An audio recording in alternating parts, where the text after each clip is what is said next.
Ladies and gentlemen, I have Brian with me today. Brian, how you doing? Good. Good evening. Good. Afternoon. When does this air? Whenever we want. All right. Excellent. We're recording. So, you are the CEO of a company called Real Nets Yep. in Chicago. You've been around for a long time. Yeah, I started that when I was 18, 1998. Wow. And, AOL was happening and maybe Prodigy. Yeah. So that's kind of why I wanted to have you on, is that I wanted to get into this whole just tech revolution that's happened over the last 20 years. You've seen it from the infancy when it started. I always remember that you guys were way ahead of the curve all the time. Before Facebook, even kind of you had little mini social networks going between your friends, right? Yeah, we had the Shag Shrine website out there with all the friend photos. And this stuff was, totally unique. Nobody was out on websites and pages and all that stuff. Yeah. It was a little before MySpace and all that sharing started. Yeah, you were the friend of all the. You were the main guy who knew out of all the people, of all the group of friends, how to kind of embrace this new technology. Yeah, bring it from the the analog, the photo mat, all the way to the scanner and get it online and all that. Yeah. And I had you on also to discuss the new show called The Social Dilemma on Netflix. Mm-hmm. A lot of people are talking about this show and how interesting it is, and how they've created these algorithms to kind of keep us attached to our phone, right? The little pings, the little announcements, to keep us glued to our phones. Yeah. And I remember when Blackberries came out, they called them Crackberry. Yeah. Because they were so addictive. So if a little Blackberry was called Crackberry, I was thinking this has got to be like heroin. Yeah. Because it's just so immersive and the screen is so big, and we're just attached to screens all the time. Yeah, and it's interesting because it's not a point in time. It's not fixated. That movie really kind of hones in on this idea that it's evolving every hour of every day. The platform is getting better at manipulating its subjects, and drugs are kind of finite, and they have a certain addictive quality, and they stay like that. Where people may find themselves always trying to get back to a certain place with it, where these social media platforms they're continually getting better. So it's not like we can identify today what it is, because tomorrow it has more information to do more with. I see. What it needs. Yeah. Oh, that's an interesting point. So it's constantly getting more addictive because the algorithm gets better and it knows more about you. And then it targets more precisely.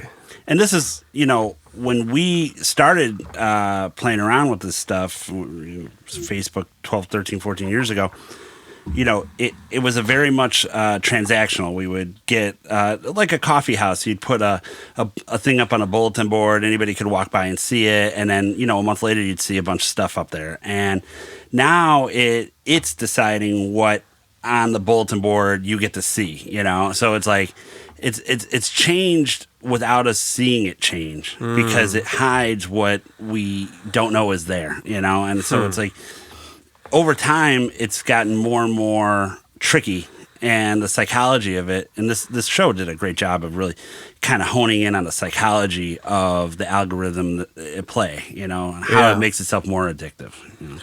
Yeah, I was surprised that one guy was so extreme. He says it could lead to civil war.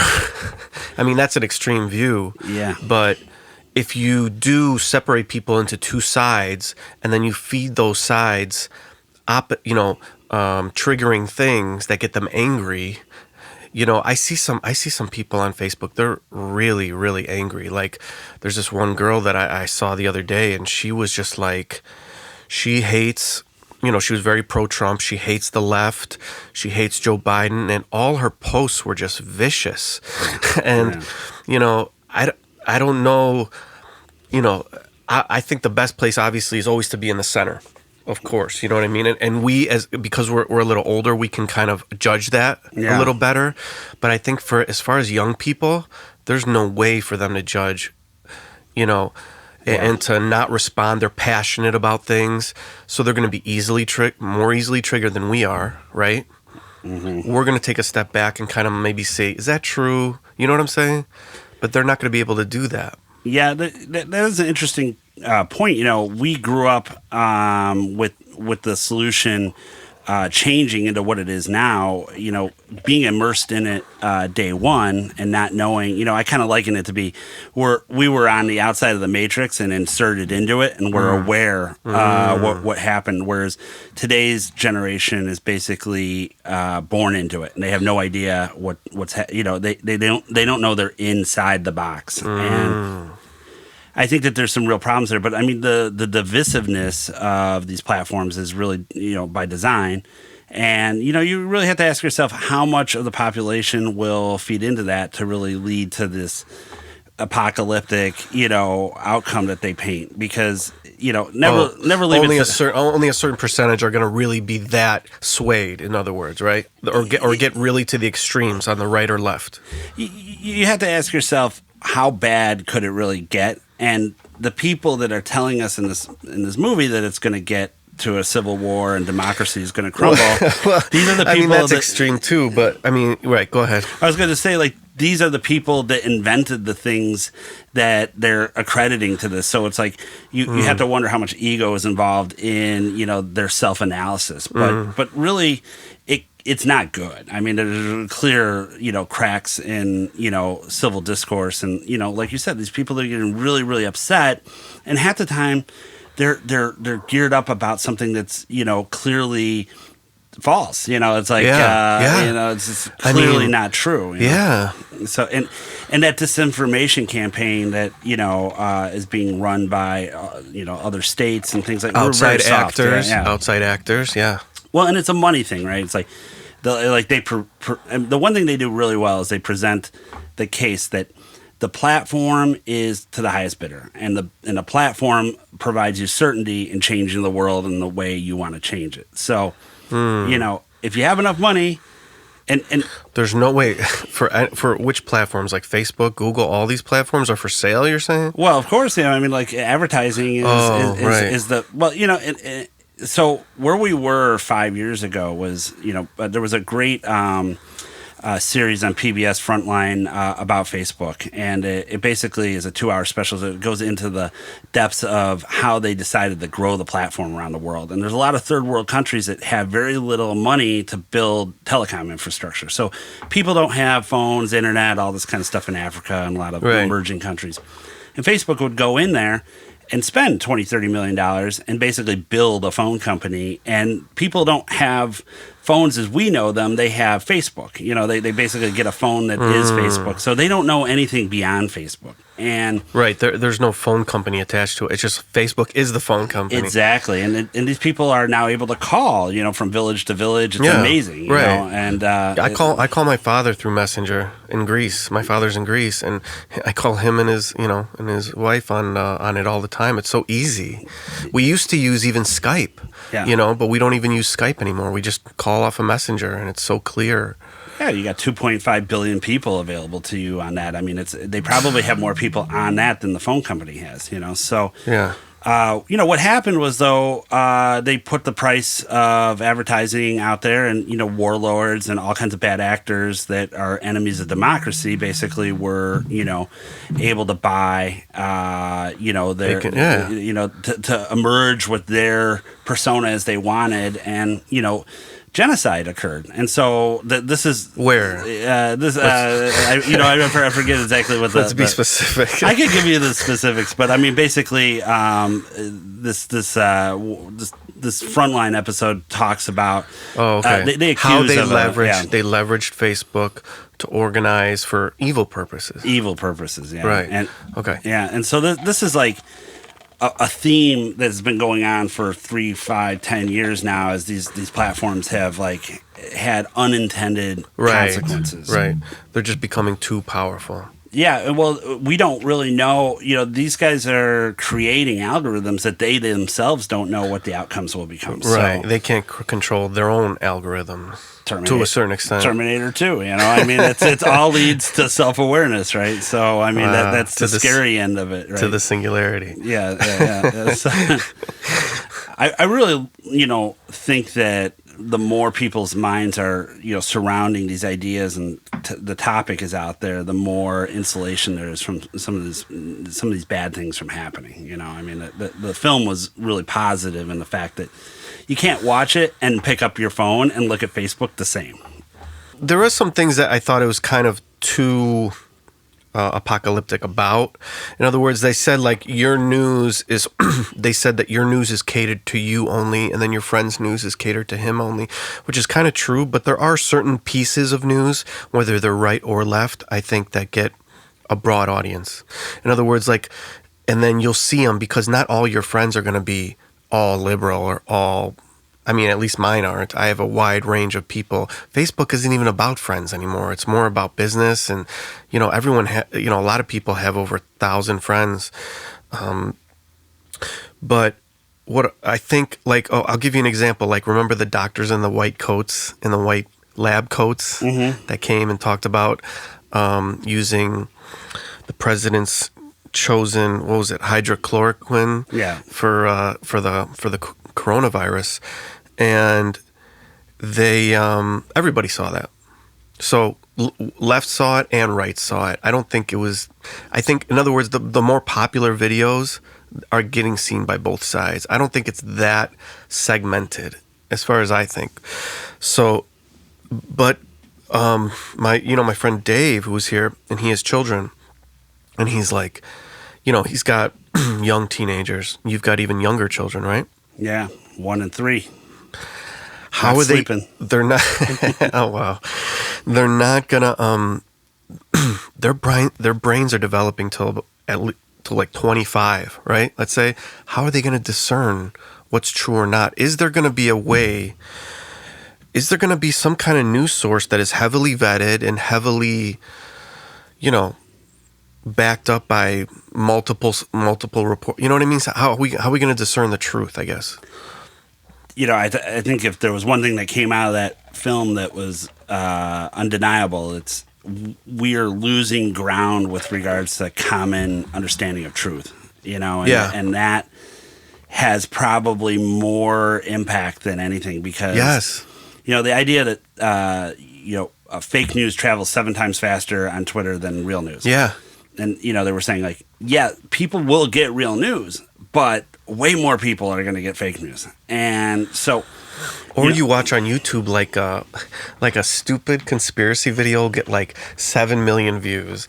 And then, like, a really rational, like well-done video, talking about things that are true but not explosive won't get as many views. You know what I mean? People want to see the crazy, like...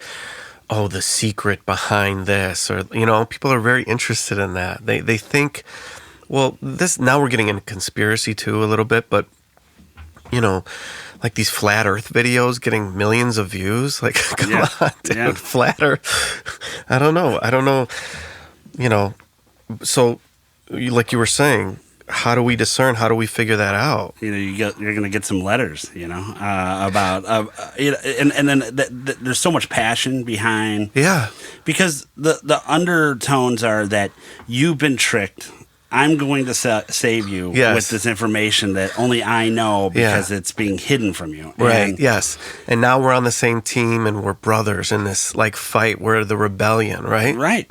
And it used to be the moon landing and JFK and aliens, and then obviously 9/11 was a huge big cornerstone. One. I've gotten into fights with my friends over 9/11 so bad, dude. Like, and normally what puts a gap between those disinformation campaigns and reality is that people have empathy.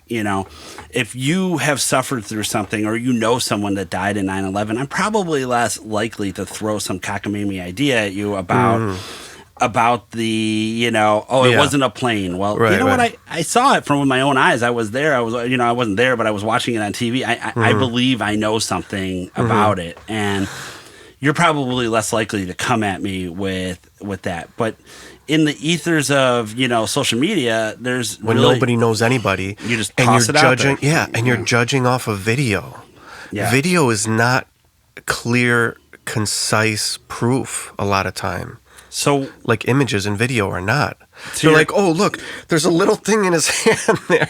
There's a little tiny thing in his hand, and then you blow it up, and it's pixelated. Yeah, I know exactly what video you're talking about. So I mean, anything. But I mean the there's a lot of them like that. So the question you asked was where do we go? What's the end road here? And I think that it gets worse before it gets better. But with regards to like video, we have a trust and faith in video because it's been something hard to doctor, and in the coming 2 to 5 years, it will be completely. And you will not be able to discern a fake video from a real one in its entirety. That's crazy. We already have seen, very convincing ones, but there will be no telling the difference. So I think what happens is the landscape gets so cloudy as to what's real and fake that we start choosing our sources. We start looking at the More source carefully. as the credible factor and not the topic matter. And it's like. Right now, I may choose to believe a video or not, whereas in the future, I'm going to be like, I need an expert to tell me whether or not I can choose or not. And you're starting to see that Facebook's putting, what the source is and, trying to organize it, help the fake, Yeah.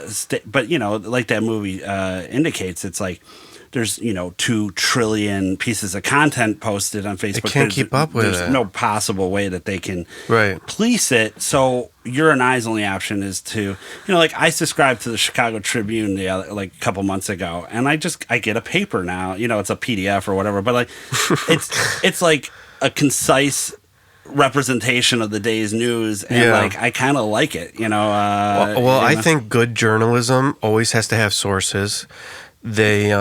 I think you have to respect good journalism out of all, because anybody can be a journalist now, right? I have a story. I have a phone. I took this, I took this video. I took this, or I wrote this vlog, you know what I mean?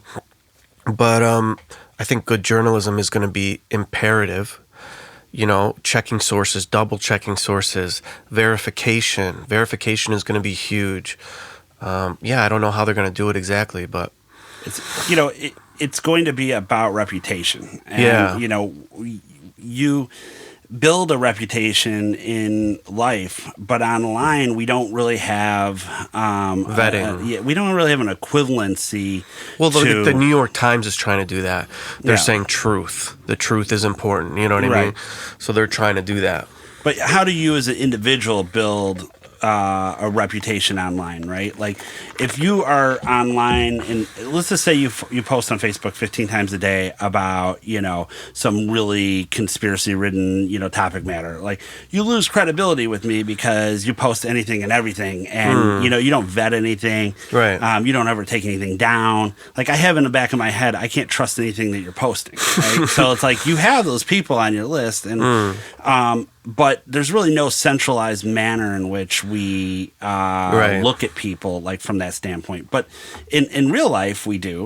We have a CEO of a company post something on Twitter that's considered racist today, and they lose their job. In real life, they have consequences. Because their reputation is scarred, and I think that's a factor that doesn't play into everyday people's lives. We're on these platforms that's posting, reposting, and whether or not we're checking it, we may be a part of the problem, right? Like you or I might do something today to further a Russian operation, unknowingly, right, by sharing something. But how do we tell? Well, there's also those sites that are trying to kind of verify stuff, like Snopes. Yeah. But then people say Snopes is garbage. Well, everything is subject to, an analysis by someone that's unqualified. So it's like Snopes was started by somebody unqualified, and somebody unqualified is telling you that they're unqualified to tell you that, and it just goes on and on. Yeah, but then what's an expert either? But experts don't even know either. A lot of times. Yeah, we have to seek in each other. This is a part of what this whole technology revolution has produced is a complete tear down of norms. Right. And but we're back now at where everybody has an equal playing ground on being able to influence each other. And so, you don't have to have any more expertise than I do.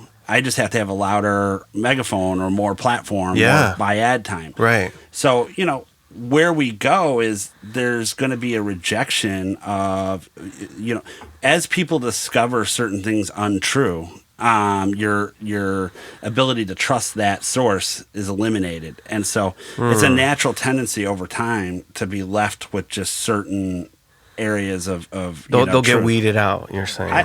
I think it's happening already, but Give me an example. there's certain news sources, that have, the oldest one is, Fox News is, producing false, narratives, and then, so in the conservative media realm, there's a lot of people that are tagged as, fake, and then, but it's kind of interesting when, yeah. I mean, CNN is obviously now fake. I mean, I guess they're all fake, right? So, I mean, there's certain ones like, okay, No, those the are still Weather big Channel. players. The Don't- Weather Channel is the most trusted news source according to the Quinnipiac poll of 2020. Really? I mean, Is that a true that's statement? true. Yeah. It's the most trusted media source. Oh, wow. I didn't know that. I like the Weather Channel. Yeah. It is. You can I don't- you can go outside and say, yeah, it is 77. It's like, you can verify what that the basic, source is. that basic It's truth. truth, yeah. But in 3 days, they're lying. They don't know after like a couple days. We all give them a pass on the predictions, Yeah. But I mean, if it is it raining, it is raining. Okay, we're almost to that point where Right. only that level of qualification can be there's that level of trust. You know what's interesting that I read the other day, and this is really crazy. So Facebook is investing. You know what they're investing heavily in is that the virtual reality. Mm-hmm. They don't want you to leave the site for a second. They want you to live in Facebook and have goggles on. Is that where we're going? Because right now there's even too much effort to take your phone, pick it up, go into Facebook. Do they want it to be effortless where there's a goggle on you all the time and you're seeing what's going on with your friends? I don't know. They tried that, I think, with the Google, what was it called? Glasses, the goggles. Yeah. That didn't work very well. Well, But I'm saying is, extent, and Facebook is investing heavily in virtual reality, like really heavy. I think that the mask phenomenon is, that there's this controversy surrounding whether or not to wear a mask. I don't, if I walk into a room full of people not wearing a mask, I feel like an ass. It's like I'm the different one. Right. I think if I walk in a room full of people and I've got goggles on or Google VR or whatever, it's like it's not normalized. But at their homes, they'll be able to stay on Facebook, and just log in, and I don't know. The adolescent adoption of those technologies, is really scary. And I think that They're doing it now. They're playing video games. I mean, I know kids that were playing video games during the pandemic. Some of my friends were telling me their kids are like 10, 11. They play video games 10 hours a day. Easy. I mean, I think we did too. That much? They weren't as good. They weren't as good games. Yeah, right. But I mean, yeah, I know they're fun. I'm not saying that's like evil or like they're going to turn into bad people or whatever. And it is fun because they're online and they're talking to other people. But they're not fit. But because of the pandemic, they couldn't hang out with their friends. I don't know. We used to, when we were younger, we'd hang out more. We had to see each other. Yeah. It is definitely different from the time spent standpoint, but I think that the bigger concern, especially with the likes and the dysmorphia and all the things that they were going into on the social dilemma, I mean the correlation that of was suicides and self-injury and things like that. I think that you can't walk away from those numbers and say anything other than social media is causing people to kill themselves. I mean, that was what I took away from it, and it's really, it's too much pressure, dude, it's just too much pressure when you're young. Yeah. And you want to be cool, right? Being cool is like super important, right? Yeah. And being accepted is important, and you have no you don't have the confidence you have when you get a little older and you're like, I don't care if people like me. You know what I mean? They don't have that. So their need for acceptance is so strong. And then they see this popular girl online who has 3,000 followers and they have 50. And then this girl like trolls them or something, or doxes them, I think it's called. Or no, doxing is something else. But let's say trolls them or something. It could be very damaging to a young person. You know what I mean? They don't have the confidence built up yet. So what are you going to do with your kids? Are you going to let them? I mean, do they already know what phones are at 1 and 3? Yeah, I mean, my 3-year-old, oh, can I, watch this on the iPad or whatever? I mean, he knows YouTube, front to back, and I mean, we have a Android-driven TV that has, voice recognition. So he'll at 2 years old, he was picking up the remote, going, Blippy, like he was operating it. Wow. Yeah. So I mean, it's insane. The adoption factor is super fast, and it's super easy now. When I was age, I mean, not that age, but like when I was in the track of its immersion, it was complicated to get the technology to work. There's no the hardware wasn't. The software wasn't there. I guess the software, right? Yeah, when we were kids, we had to walk uphill and all. It was 10 miles, and also, I had to use a keyboard. And we had to get up and change the channel. No, we didn't have to do that. We're not that old. But listen, are you? I'm asking you personally. Are you going to let your kids use a phone? Till they're at the end of the social dilemma, they say, do not let your kid have a phone till like they're, I don't know, in high school or something. I think Bill Gates didn't allow his kids to have devices until 12 or 13. I think that was Steve Jobs. Was it Bill Gates? Bill Gates for sure limited his kids. Yeah. If the people pushing the technology don't want their own kids to have it, then you probably can tell there's something wrong with it. But I mean, it's definitely something me and my wife have talked about, and as the evidence, you're using the technology, so it's real hard to be like, this is bad, and then you're sitting there doing it yourself, because it's like I told my wife, I'm like, I watched this thing, I'm like, I'm thinking about quitting Facebook, and she's like, you should do it. I'm like, can I? Like you start thinking about, what will I be cut off? I'm like, you know what? I'm just going to uninstall it from my phone, so it's still available. And then I'm sitting there looking at the icon, I'm like, can I? And did you? No, nobody can. Oh, the really good thing was when they were looking at that phone, and they're just wondering what's going on, because the whole world is in that phone. If you think about it, all the news in the whole world is on that phone. Any movie you've ever wanted to see is on that phone. So it's endless, limitless entertainment, and I don't know. But when you take a decision and you say, when you limit yourself, when you make a decision to, like, you know what, I'm not going to open Facebook, I'm going to open a local news, aggregator, and I'm going to look at the, wide variety of sources. Yeah, like topics. Flipboard. I use Flipboard. They have a lot of different news on there from all different, news sources. My in-laws live in Niles, where people count, and they have this little fitness center, the family fitness center. It's like a multiplex, and it's my kid has done swimming lessons there, and my father-in-law works out there. And they decided that they're going to close it and lease it out to the YMCA, and it's caught a lot of people are upset. It's like, this is their little community home. I started looking into this, and they are operating as if they're just the only two people in Niles that are upset about this. 15 minutes of searching around, I find a whole community of people, Facebook group, lawn signs, T-shirts. There's a protest plan. Come on.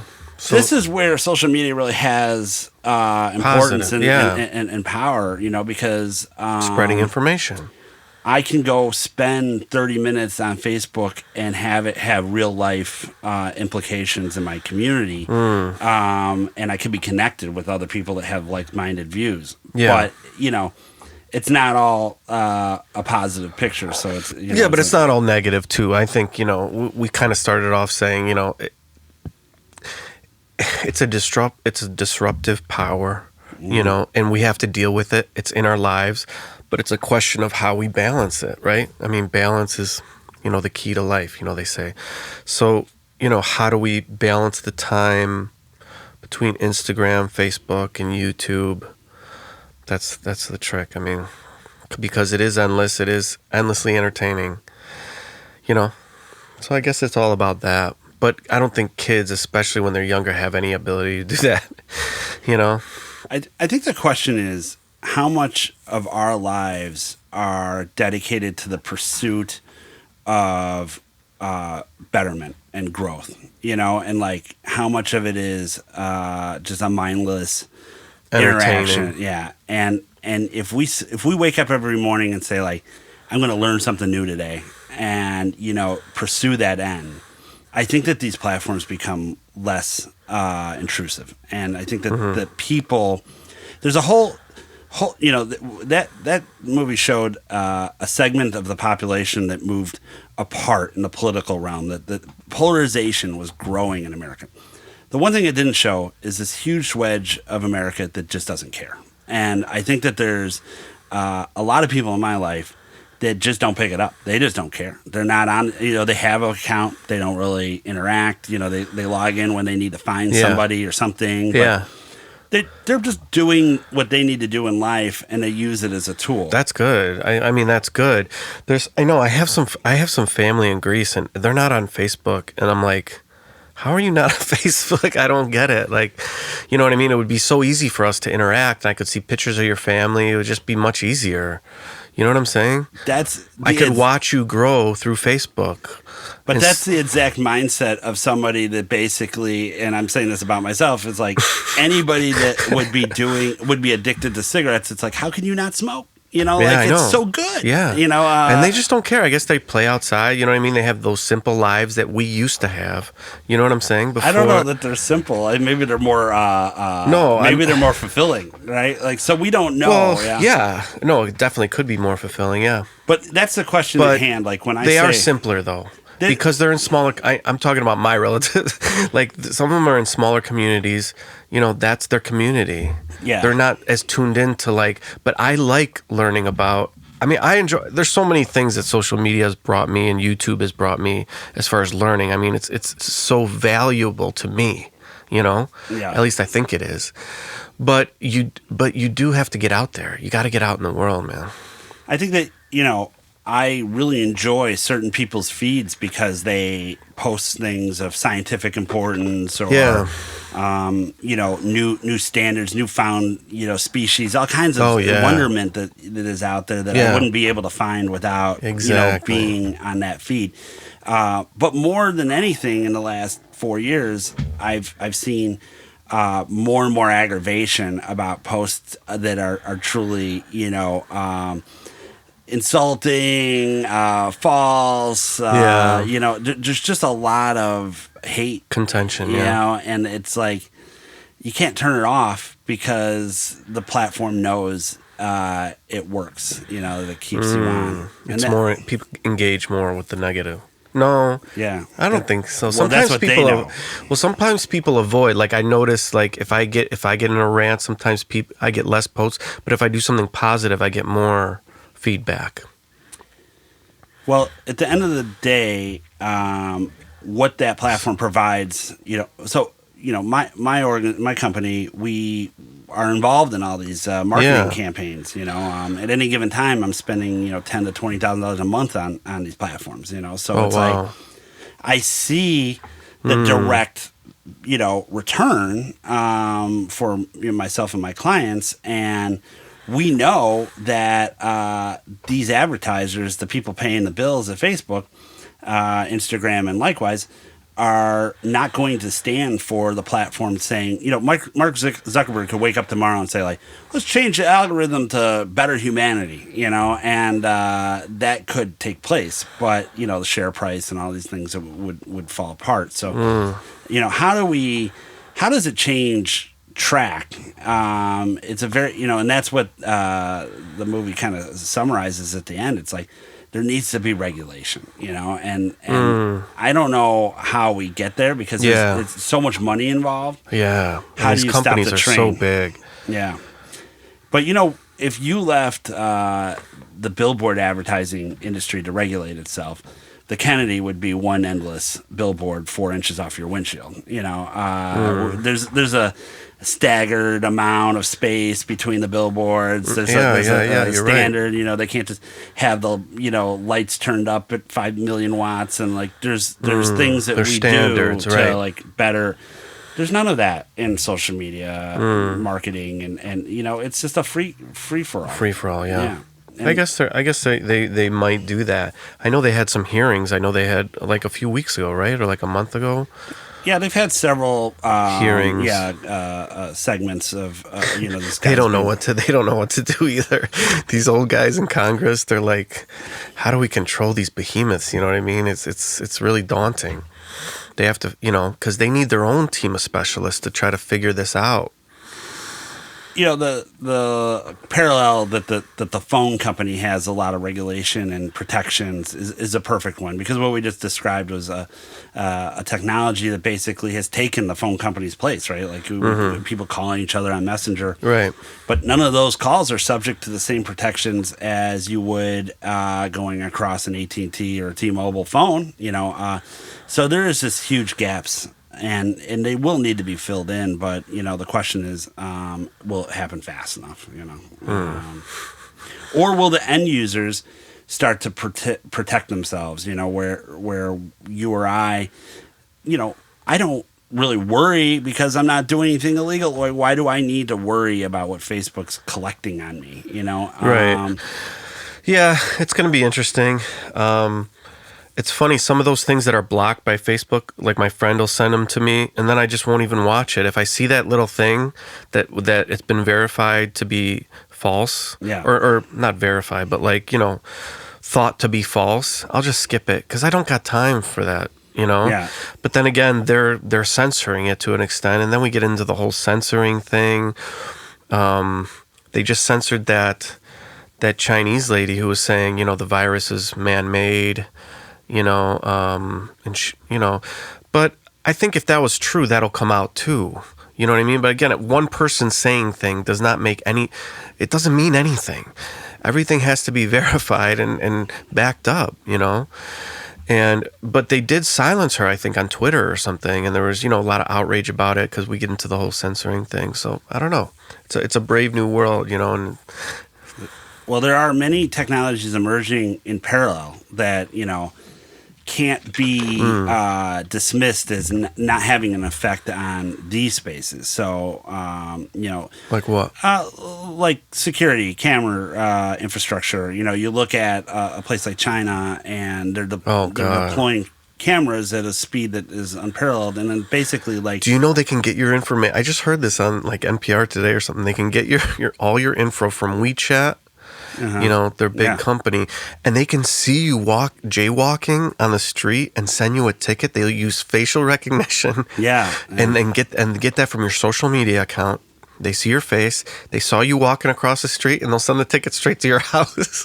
I actually had a friend. I don't think America can get like that. It will be like that. It can't. No, because Americans will freak out, dude. You cannot do that to Americans. Just like that would have been said 5 years ago of Facebook. It's gradual, and it's not like, and even when I think people will revolt. That's just un-American to do. I had a friend that just was in China, and she left her wallet on the countertop at a public place, and it was 2 or 3 hours later she figured it out. She went back, and it was missing. So they loaded up the cameras. They circled the spot where the wallet was. Boom! Within a second, the person that took it was front and center. They traced that person all the way back to their building. Like they had the video all the way, facial recognition all the way to, and then figured out the unit number and phone number, and they called them all within 3 minutes. Holy shit. Got the wallet back. So from their perspective, it's like there's no more crime. There's it's like Demolition Man. It's like this. Everybody 24-hour, 365 surveillance everywhere, and there'll be nothing but Taco Bell left. That will be the only What? franchise I don't in get that it. movie Demolition Man. Oh. The only franchise that I haven't lives seen that is since it Taco came Bell. out. Everybody eats at Taco Bell always, so Oh, could be the future. man, that is crazy. You think that's gonna happen? The Taco Bell part or the No. cameras? Yeah, I think the Can't. cameras are definitely I don't here think, to stay. Yeah, I mean, but there's not some everywhere. laws. As much as they do in China, I don't know. Well, Illinois is one of the most restrictive facial recognition states in the country. You cross the border in Wisconsin, it's a free for all. You can use people's image for anything. It's just so it depends. I didn't know that. Yeah, if you go, you'll see the technology emerge, and some of the things that we worry about from a national security standpoint, from a technology standpoint, especially in the cellular communication standpoint space, is the infiltration of technologies that China produces. So Right. like for instance, we in the Department of Defense use Cisco hardware, tried and true California company. Yeah. They did an audit years ago, and they found 30% of the hardware was fake. It was manufactured to look alike and inserted into our supply chain, Holy so that they shit. could get backdoors into our Yeah. defense department. Did you see there was another report? They had like they had one little piece of code or one little thing on these like servers to kind of like copy everything. That was crazy, dude. Yeah, that actually that company Supermicro, basically their supply chain in China was compromised by the Chinese government, and all those servers were ending up in Amazon's workforce. So Yeah. you're buying a server instance in Amazon, you have no Yes. idea it's getting back to China. Yeah. These problems are vast, and they're really Do you deal with complicated. security? Yeah, that's Is that a huge big part factor, of your yeah. business? Yeah. So Wow, security is so important now. It's all yeah. such a huge thing.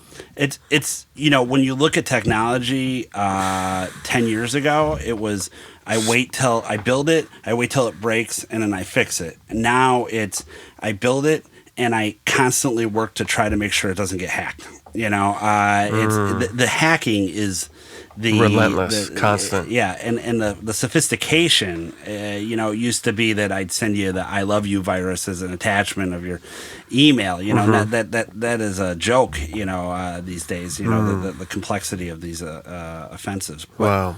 But yeah, the Congress is really worried. I mean, there's small rural cities that are being peppered with cheap communications infrastructure from China, and it's infiltrating from the edges. And that's what's going to happen with the cameras and the cell phones and all that stuff. It's like you go where people's attention isn't. You go sell those cameras in Wyoming or North Dakota, and then it becomes normalized there, and then you creep it in. So that's what's The TikTok thing is huge right now. yeah.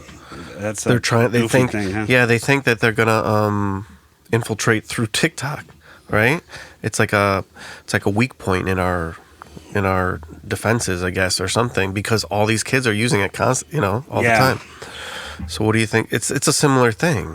So I think they're trying to get a U.S. company to buy it, and I think it was one of Trump's buddies or someone that he likes. Was it Oracle or something? Steve Elston. I mean, I don't know that the motivation has much to do with national defense. You think they want to, because it's so popular, they want to get control of it before it gets too popular? I think that the concern that they listed was that people in the Pentagon and our national security infrastructure could be blackmailed through TikToks. And if you think that you're susceptible to blackmail through TikTok, then maybe there's a reality to it. But I don't think. I don't think that's a likely scenario. So I think there's a little bit more going on there than is maybe being made out to be. Yeah, because I mean. You're not, if you're a DOD, employee, you're not allowed to gamble. We're much more worried about gambling than we are about TikTok. I assure you, that like if you're going to have 40, 50, $100,000 of gambling debt, you're going to be a lot more susceptible to a Russian op than, someone exposing your tox or your ticks. It depends what's on them. I guess. I don't. Yeah. Your ticks or your tox. I mean, I think at the point that you're a national defense expert and you're posting something. Yeah, you probably should not have the app on your phone at all. You probably shouldn't just be on social media. Right, yeah, at all. Yeah. Hopefully they're thinking about, more important things. Yeah. I hope. Anyway, man, you had a lot of good points. I think it is going to be this balancing act between our love for social media because we love it, we're addicted to it, and how we move forward, how this stuff gets verified, the true news, privacy. These are going to be big issues. Security. These are the big issues moving forward. Don't you think? Yeah, and then we have all these external influences that are going to compete. America as a enterprise has to compete on a world stage, and you look at when I spent time in the workforce in China. I mean, a 12-hour day and 6 days a week is par for the course. It's not a long stretch, Christ. So those are good jobs in China. Are you serious? Yeah, and I don't think Americans are entirely prepared for what it's going to take to compete on a world basis. We like to sit back and think about things and do all this kind of stuff, and I don't know that the world's going to wait for it or pay us to do that. So yeah, there's going to be some. Well, yeah, we might not have so much time to make TikToks, and this pandemic has really explored what time can do for people. Yes. I've seen some people on there doing things that are like mind-blowing on social media, and they just have all the time in the world right now. And I mean, in a way, that's been a really positive thing. Hasn't it shown that? I don't know. It's really, that's a whole nother discussion we could have sometimes about what this did to our society, because I was talking about it with someone else. It destroyed the commercial real estate market. In other words, you don't need 30,000 square foot of office space, right, to conduct your business. To be determined. I don't think that's going to be the case. Really? Yeah. I think that's the short-term view of it. But just like this whole thing played out in 1990 as well. But this trained people to use their phones to get everything ordered to their house and to use their phones and computers to go to work. The pandemic hastened the destruction of the retail marketplace. Right. That's for sure. But what about the commercial real estate?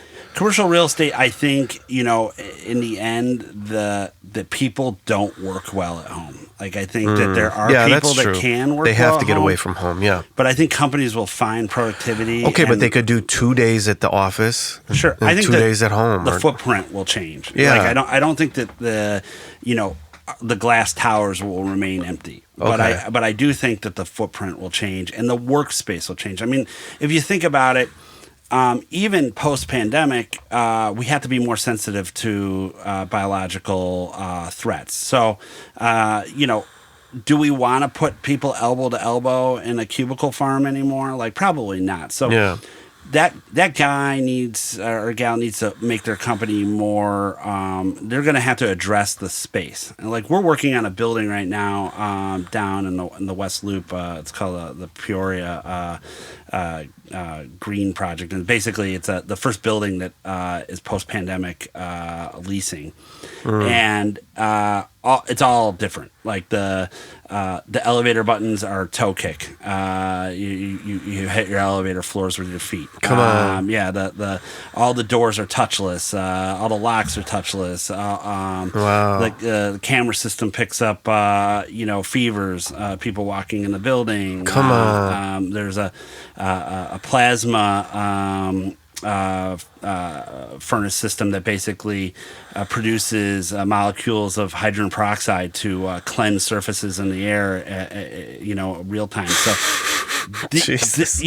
I think that's too much. I don't know. But to live in society that the next thing that I don't comes think out, bacteria is like the worst thing that we could live with. Well, I mean, people in other countries learn to live in that bacteria in their environment. I don't think making our environment. This is more like a science biological thing. Yeah. I don't think it's good to clean everything 24/7 and have everything spotless. I think that's kind of like a Well, we know that that's true, right? Because like the hospital system has basically given birth to these antibiotic resistant drugs. Because the bacteria becomes resistant. yeah, and yeah, it yeah. evolves and all I that don't stuff. think that's a good. But this Maybe is as the a next sales point, yeah, but it's a I little mean, extreme. Is But the what I'm s- technology world is going to respond to the concerns of the customer. You're not going to have $2 billion of real estate sit empty. Yeah, People yeah, are going to yeah. figure out how to Of how course, to yeah, adjust yeah. to it. And I Yeah. think the same thing goes for Commercial office space and all those other spaces. Yeah. Yeah, retail. But we might rethink our lives, from a standpoint of what's important. Yeah, and what do family we need? time How and, much? like, How much do we need?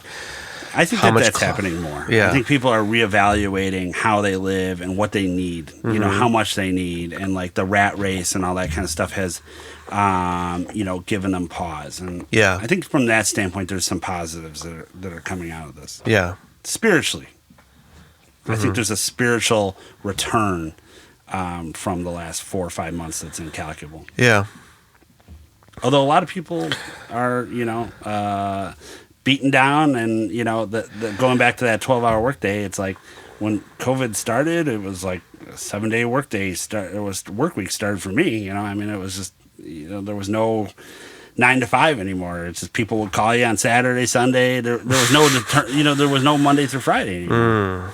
yeah. I don't know. I don't think isolation. I agree with you. I don't think people want to be home all the time. I think isolation is bad for the human spirit. I think socialization is very important for the human spirit. To get people together to do things, weddings, all these traditional things, are really important to how you feel, because it makes you feel part of a community, and humans need to feel part of a community. I think it's important. From a economic standpoint, it's been already determined that the spaces like 1871 and TechNexus and these incubators that we've created for technology, because they've been abandoned, there's not been the cross-pollination of ideas and technology that normally accumulated in a social setting. Yeah. You go down to 1871 on a Friday afternoon, it's all, kegs and beer bongs, and, it's a lot of craziness going on down there. Did you used to go there? Oh, we have sales presence in these places. Oh, and, cool. We hang out there because Yeah. companies that are just blossoming into existence today can be $15-20 million operations tomorrow. of So course. we want to be around. I would them like to and go help there them. with you sometime. Well, right now it's a little Yeah. quiet, but it's By next summer, it'll be back online for sure. Listen, this COVID Yeah. thing is not as big a deal as everyone says. I think it's kind of running its course, and I really hope it kind of, and I think they'll have a vaccine, soon. But I think people are being more careful. The masks help a lot. yeah. But yeah, I'd love to go down and see it and just see all the young kids with their ideas and stuff. Is it exciting? It is cool? exciting. It's bustling. It's Yeah. there's a lot of energy, and it's what makes America Yes. the leader. It's Innovation. It's not, we're not going to reestablish ourselves as the manufacturing might of the world, and nor do we want to. It's our ideas and Yes. our technologies and our efficiencies, and Yes. those are the leaderships that are coming out of these young. There was like a Instagram for plants. That was a guy was talking about, and then 6 months later, I see. So, oh yeah, you just take your camera and you point it at the plant, and it tells you exactly what it is. And it's like, oh yeah, I met that guy like 8 months ago or whatever, and Shut up, and now for it's real? a thing. Wow. So That's cool. There's probably some guy Yeah, in Peru it's limitless. like It's limitless. Yeah. not dying. Because No, he's it's got really that- cool. yeah. I love that stuff. I love new technology. I love. Do you go to like CES? I haven't been to that in years, but I've been to my share of electronic shows and all that kind of stuff. We try. I love that stuff. I remember years ago when you guys were like excited because a new hard drive came to in the mail. Do you remember that? Oh yeah, yeah. Well, You guys were total geeks. You guys were Yeah, total. it was. I didn't know anything about it, and You guys got like a new hard drive, and you're like, ooh. And probably now, by this time, it was probably, I mean, super slow compared to what, is out now today. But Well, I remember being at the office, and you guys were like geeked out that this new hard drive came into the office to play like your video game faster or something like that. I remember you guys were playing like those online computer games. Yeah, we would get everybody. We'd call everybody up, and they'd all bring their computer to the same room, and we'd all hook them up and play. I mean, before the internet, yeah. The Counter-Strike festivals and lots of Mountain Dew. Yeah, there's cool. a social component to all that it still exists. There's still a lot of that. Well, video games is bigger than ever now. You can win. You can be a kid and win $1 million or something, right? Or something. Yeah, Fortnite and all that. Mm-hmm. My wife's brother, his 3 kids come down from Minnesota, and my internet doesn't work right for 3 weeks afterwards because they've got so many devices, and everyone's loading Fortnite on anything they can find, and it's wow. All of a sudden YouTube stops working, and so well, it's interesting too because 5G's coming too. Yeah. And that just makes things run smoother, and we can do more and more and more and more. Anyway. The health effects and all this stuff, are going to be a big business come, the next 2 to 5 years. The electronic health marketplace, I think, will grow immensely. Where health as far as what? What do you mean? There's a lot of information out now that we know that Wi-Fi disrupts sleep, and that there's Wi-Fi itself disrupts sleep? Yeah, Wi-Fi cell, it's all radiation, so it's not good. And the packetization of high bandwidth streams is known to reduce, REM sleep. So it's like a lot of the people. Wi-Fi that's going around your house can disrupt your sleep. Yeah, absolutely. Yeah. Really? Yeah. Is that proven? I have a little pad. So do you think 5G is bad? Like that whole.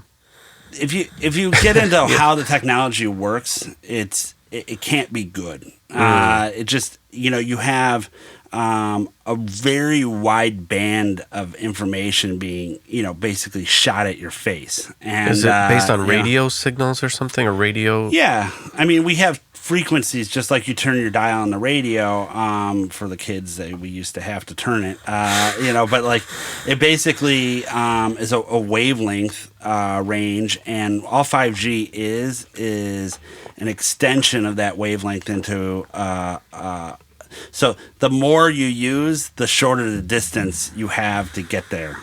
Certain wavelengths cannot penetrate walls and things of that nature. So that's why you see them putting the 5G emitters on all the light posts. And, there's some real concerns. I mean, they'll install these things, 5 inches off your bedroom window. And, a whole community is, basically microwaving through your bedroom. So it's like they're It's I thought it was pretty harmless. Pretty harmless. It's got to be regulated by the what's it called? The FCC. FCC. Yeah, the FCC. Yeah, the FCC basically took a report from the telecommunication industry that said it's not harmful, and they said, okay, that's good for us. And they said, go ahead. We'll start building. And they basically gave carte blanche. They said, you can install these things anywhere you want. There's no regulation. And so it is a Wild West. I think we're going to find over time that some of these things have been, not good for us, but also society benefits vastly from them. So you look at places like China. But remember they had this stuff about the cell phones giving you cancer in your head because you would hold them by your head, but that never happened. Hard to say that people weren't dying left and right of brain tumors, but there are certain things. We would have saw a huge uptick. Yeah. We would have saw a huge uptick. We'll see. I mean, some of the stuff takes a long time to play out, and essentially 4G. It's only been around 4 years, 5 years. Yeah, if you think about it, like everything prior to that was analog. So it's still new. Most of our lives that we're using cell phones, they were not doing the things they are today. Right? So, yeah. I try not to put mine up to my head. Yeah. I'll probably have a tumor in my thigh by the time I'm no, I don't think so. I don't think so. But I think it depends on the dose, like anything else, and our bodies can probably handle it, or we'll adapt and figure out a way, Well, you can count on one thing. People are conscious of health. And Yeah. you know they want to live long, Yeah, and that's true. and And they'll pay for anything that they think that'll make them look younger and live longer. and I think that there's an industry there. You know, I think there's going to be a big emerging market and Health with technology. It's That's like interesting. Wi-Fi. You ever heard of Wi-Fi? That's Wi-Fi with light. You know, so that instead when you're sitting in your house and your cell phone's on the table, you know, it's all doing it by light. Well, they can't possibly hurt you. You know, through radio waves. You know, there could be something there. So it's, you know, there's all these emerging technologies. I've heard of Light-Fi, yeah, but I don't think it's not really practiced yet. No, isn't like some. Yeah, I can't. I don't understand it. But I mean, building the building. You know, we transmit. I don't even laser. understand. Listen, I don't understand how when you're scrolling, like how it knows what's coming up next and how it generates that picture so fast. I don't even understand that. Like someone invented scrolling, right? Probably the adult film industry, but yeah, all of this came from them. Do you know what I'm saying, though? Yeah.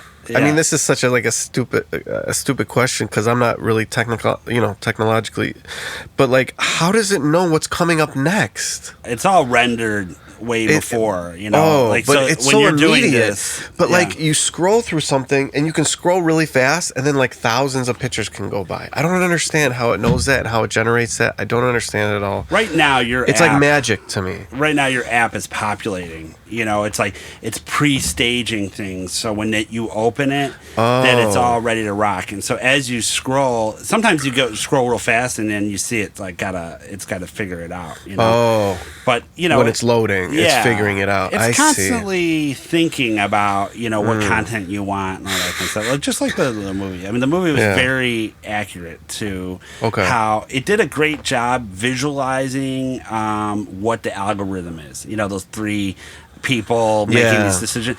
That's a representation of a math equation, and it's something that we don't really wrap our head around because you need it visualized to kind of and the decisions it was are made. Cool how they had that avatar there, and they're like, and the avatar is moving around, and then they could show, all that's done in picoseconds. It's thousands of servers that are making those decisions, and like. Oh, did you hear? Speaking about servers, couldn't our country be vulnerable if another country attacked our servers? Like if they found out where they were Google server, I don't know. Isn't that a matter of national interest? So physically speaking, data centers are very secure. Right. In Chicago here, we have a facility right next to McCormick Place, and that's the epicenter of the internet across. Couldn't they bomb it? Well, those are all real concerns. Yeah. I mean, that facility takes about 40 minutes to get in. I mean, there's it's almost comical the amount of security you have to go through, and there's guys with guns and all kinds of stuff. But we depend on what they call data parity. That the data that lives there lives in in Kentucky or Missouri. Yeah, they or whatever. copy it. It's all real time. Yeah. Right, and then. Man, that's so interesting to me. So some of the stuff too, they're looking at different. Like Google just resurfaced a data center they submerged at the bottom of the San Francisco Bay. I thought that was Microsoft. It was Microsoft. No, I'm sorry. Yeah. That was cool, and they found that it was very successful. Yeah, so they're going to submerge them. They're going to submerge them. They're going to. Gotta get them in space. And a lot of people don't even think about like that internet is actual wires. Right? I mean, there's these huge cables that run across the ocean. Is that? Yeah. That's correct, right? I mean, actually, when we had the Snowden revelations, we found out that the government tapped into the fiber under the ocean, and they were actually stealing our email because Google had fiber that went from one data center to another, and they assumed that they didn't need to encrypt it because it was their fiber. Like, who would be listening in under the ocean? And of course, I didn't know that. It was the NSA that was crafty enough to do it. But holy shit! But what we depend on from a standpoint of national security is that these companies and these partnerships are all working together. They have communities of security professionals that are like, hey, you seen this? Hey, you seen that? And we're we're trying It's like to. it's a war. It's like a battle. It's like, right, like a modern battle. Well, and a lot of the battles are being fought and unpublicized. There are Yeah. intrusions into our most secret data centers all the time. There are Right. people that are coming and going, disappearing into the wind. I know stories about people intruding into data centers, never being seen again. I mean, there's Come on. yeah, this is all real stuff. Holy cow. We got to get into that another time. But these are not unknown to the national security infrastructure here in the United States. We know that, just like Yeah, I know. the worst hack in U.S. history was a photocopy machine, being loaded with a microfilm, and delivered to the I think it was the CIA that basically installed this photocopy machine, and the KGB had put a camera in there, and so every time they photocopy something, it would, and then when they got the machine out, it had rolls and rolls of all of our top secret documents. Come so on. It's like, that was a good idea. That's like a Trojan horse. it was the most successful spy, endeavor in history. So, oh, wow. That's cool. Hey, we got to do a whole show just on spy stuff. I could talk for hours about that. Really? Stuff. Yeah. All right, you're coming back. We're going to do that. I'll leave you with one thought on that one. I went into China to consult for a company, and they couldn't figure out, all of their designs would get stolen by the competition before they even started manufacturing them. Like, how could they be seeing these designs? They rented the room, the office, in the adjacent suite on the same floor, and they broke the walls open and they stole the data out of the Ethernet cables.